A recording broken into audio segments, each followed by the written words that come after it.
Well, I think that that there are two things at play here. The first one is that there were mediation efforts, and a lot of U.S. pressure to really get Algeria, Polisario from Mauritania and Morocco to the table to discuss Morocco's sovereignty over Western Sahara. So I would say that that there is a U.S. pressure here to make sure that Algeria is as comfortable as Morocco when it comes to Morocco's autonomy plan, which is very important since Algeria had a big, I would say, public fight with France following France's support for Morocco's Western Sahara proposal.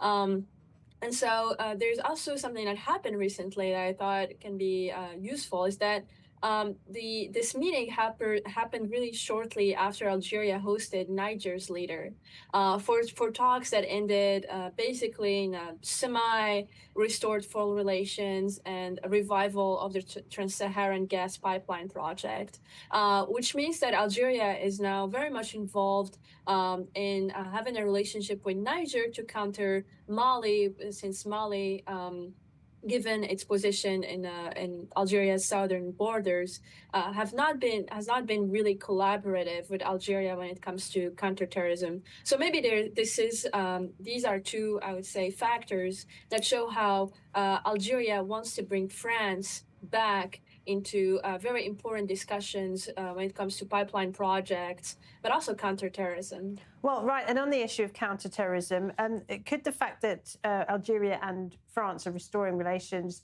push back the very real threat of jihadist groups, which are really exploding all across the Sahel region at the moment?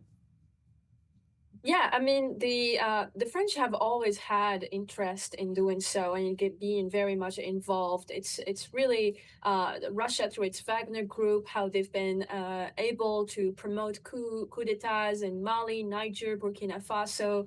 They were even looking to Senegal. They've also put a lot of pressure on Chad. They use Sudan as a logistics center and hub for a lot of Wagner group operations. And so France, obviously, as well as Italy for that matter, are looking into the Sahel as a really important frontier and theater.